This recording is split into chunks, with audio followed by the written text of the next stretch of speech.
Bismillah. Alhamdulillah. Wassalatu wassalamu ala Rasulillah Sayyidina Muhammad bin Abdullah wa ala alihi wa sahbihi wa man walah, amma ba'du. Ada yang mau bahas sedikit ya, fenomena akhir-akhir ini. Jadi Anda beberapa kali sudah membahasnya, cuma Anda bahas lagi karena situasinya makin bertambah, frekuensinya itu makin meningkat berbarengan dengan ada satu peristiwa besar, hingga peristiwa yang ini ditingkatkan untuk menutupi peristiwa yang besar. Jadi kadang-kadang perlu menumbuhkan satu peristiwa untuk menutupi peristiwa yang lain. Kadang-kadang seperti itu,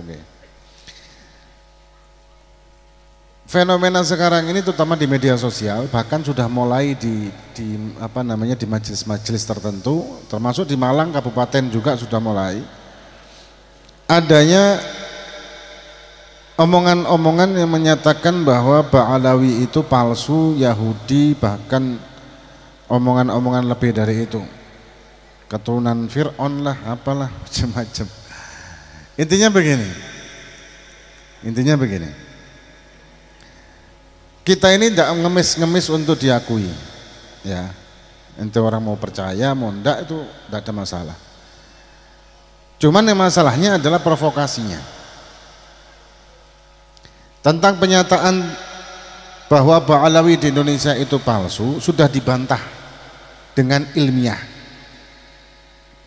4 jam ada videonya, live 4 jam di Banten, pertemuan di antara mereka, dan sudah clear, sebetulnya sudah ada perjanjian untuk tidak membahas ini lagi, ternyata mereka memunculkan lagi. Coba dibayangkan gini aja lah, dari sejak zaman dahulu para kiai-kiai kita dan para habaib kita ini tidak ada yang gegeran masalah ini. Mbah Khalil Bangkalan, contoh ya, Mbah Khalil Bangkalan, murid-murid beliau ini banyak dari kalangan habaib, banyak, termasuk Habib Abdullah Bangil, Habib Abdullah sama Sangeng, itu muridnya Mbah Khalil Bangkalan. Lah, gurunya Mbah Khalil Bangkalan ada juga habaib, Habib Muhammad bin Hussein Al-Habsyi, ya. Kemudian abahnya pamannya Habib Ali Syabul Maulid. Dan ada beberapa habaib yang lain juga menjadi gurunya Mbah Khalil Bangkalan. Kemudian Mbah Hamid Pasuruan, tidak pernah sekalipun beliau mengatakan Ba'alawi palsu. Bahkan hubungan dengan Habib Ja'far bin Syekhon As-Segaf luar biasa. Kemudian Mbah As'ad Syafi'i, kemudian banyak lah pokoknya ya, Mbah Hasyim Asy'ari, Hadratus Syekh, dalam kitabnya selalu menyebutkan tentang masalah Ba'alawi adalah benar nasabnya. Bahkan beliau juga punya jalur sanad ke Ba'alawi, murid beliau juga ada Ba'alawinya, para habaib. Nah, apakah beliau tersebut tidak tahu? Kok baru muncul satu orang karena sakit hati kemudian memakai dalil, dan dalilnya ini bukan menyatakan palsu, tapi menyatakan bahwa dalam kitab itu tidak ada nama ini, dan itu kan bukan sebagai hujjah. Jadi Anda tidak mau bahas panjang lebar masalah ilmiahnya, ini panjang, kalau masalah ilmiahnya panjang, tidak usah. Cuman Anda bahasnya begini loh, sejak zaman dahulu para kiai, para habaib tidak ada masalah. Apakah beliau ini tidak pintar hingga tidak tahu itu kitab, gitu loh. Mereka orang alim, mereka orang-orang wali, orang-orang luar biasa, dan hubungan habaib dengan kiai harmonis. Al-Walid, anak punya Abah Habib Alwi, murid-murid beliau banyak para kiai-kiai, termasuk Kiai Jubri ini, Kiai Basuri Alwi, Kiai Abdul Manan, Basuri Asikosari, Kiai Rahmat Bongko, dan banyak. Dan juga para habaib juga banyak santrinya. Dan Al-Walid belajar sama Habib Abdul Qadir, dan juga pernah ngaji sama Kiai Yahya Gading, Kiai. Jadi antara kiai sama habaib zaman dulu itu harmonis, hubungan guru santri, Nah sekarang ini mulai diadu domba dengan luar biasa kayak gini. Bahkan sepertinya sistematis diatur, benar-benar diatur. Dengan omongan dan cacian yang podo kabeh. Anak bukan merasa marah atau enggak, malah kita ketawa, cuman ini bahaya. Ketika kita live suka muncul dengan kata-kata yang ya segitu-gitu aja bulat. Habaib Yaman Yahudi, Habaib Yaman keturunan Dajjal, Fakih Mukodam itu Fir'aun, pemana? Banyak kadang-kadang ada bagian lucu-lucuan, babi, khinzir, apalah segala macam. Omongan-omongnya senada semua dengan akun-akun yang palsu.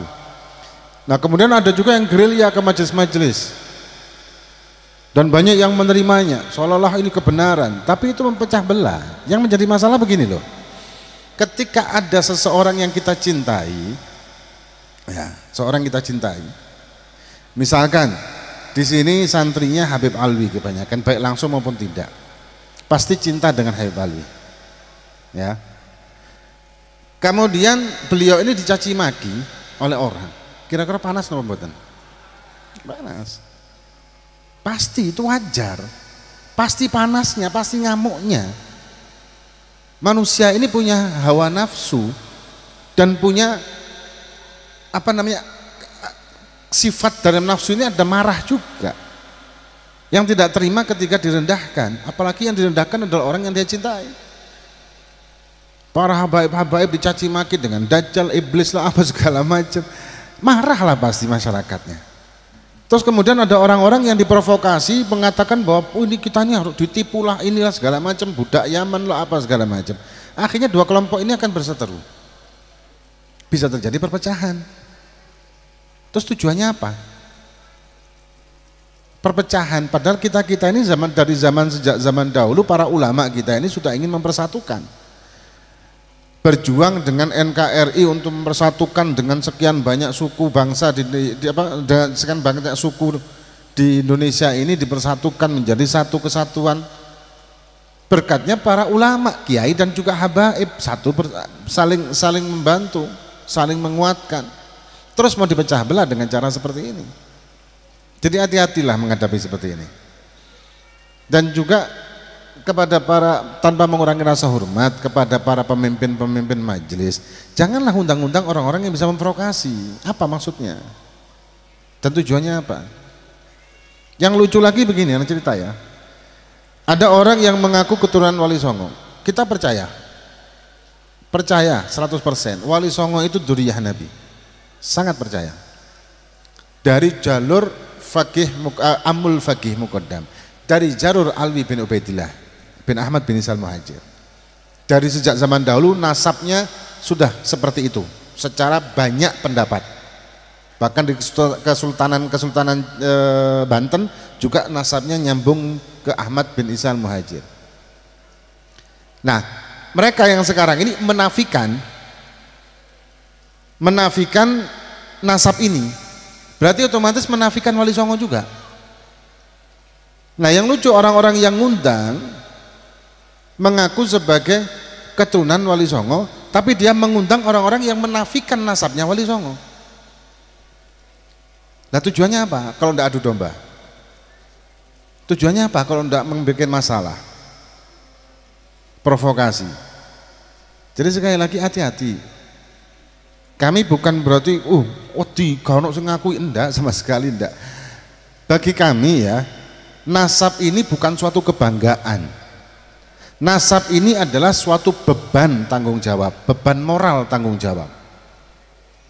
Bukan kebanggaan, aku enggak. Andai kata ada yang membanggakan dan memanfaatkan nasabnya, itu oknum. Ketika ada oknum yang melakukan kesalahan, apakah kita bisa menghukumi semuanya? Kok di pondoknya, Darut Taklim wa Dakwah, semua santrinya ada 80 ya, 70-an, 70 santri ini, ya Anda doakan semuanya baik semuanya ya. Pasti ada yang ruwet siji loro. Benar enggak? Hah? Dikongkon A dari B, B dari A. Dikongkon di pondok mencolot pager.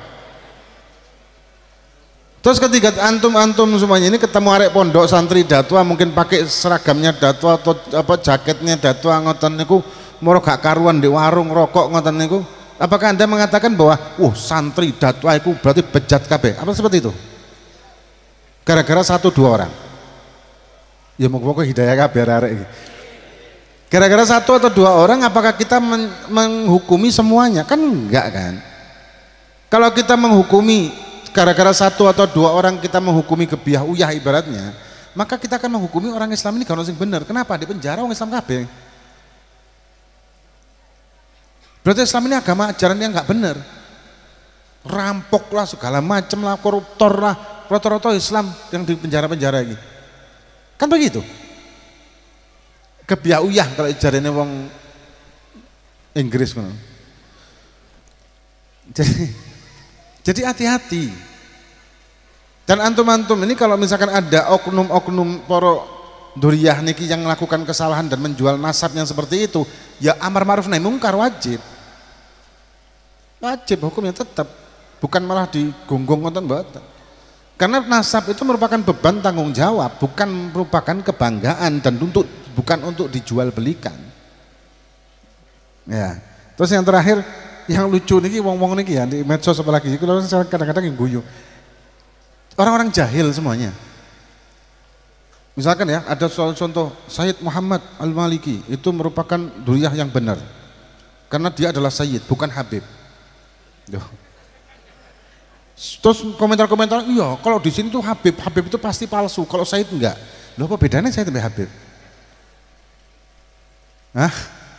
Kayak Syarif sama Habib apa bedanya juga? Sebetulnya mau doa ya kan? Syarif apa?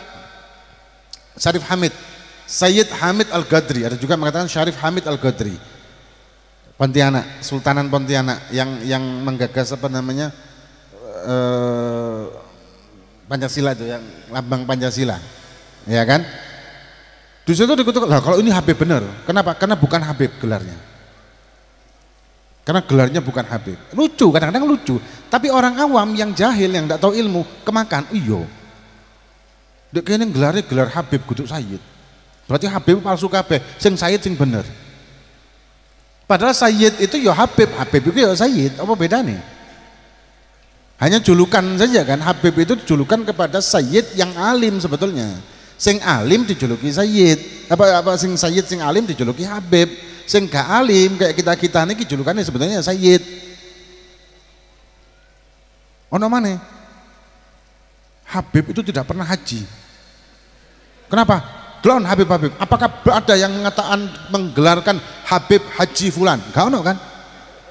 Di medsos, dan subhanallah komentarnya banyak dan menyetujui, iya bener, tidak pernah saya tahu ada gelar haji di belakang Habib.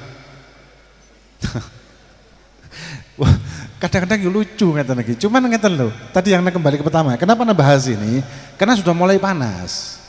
Anda melihat dari beberapa video para muhibbin ya habaib ini sudah mulai membuat statement untuk bergerak, lah ini kan bahaya tuh.